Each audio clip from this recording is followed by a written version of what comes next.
இன்றைய தினம் உன்னால் என்னை பார்க்க முடிந்தால் நாளையே நீ கேட்டது உனக்கு கிடைக்கும்.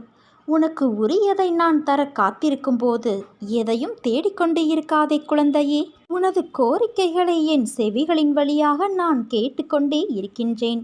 உனக்காகவே அவதரித்தவன் நான்.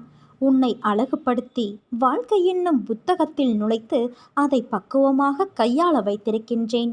காயங்கள் இல்லாமலும் வலிகள் இல்லாமலும் வாழ்க்கையை கையாள முடியுமா? பொறுமை, சகிப்புத்தன்மை வேண்டும். அகங்காரம், அகந்தை இவைகளை தவிர்க்க வேண்டும்.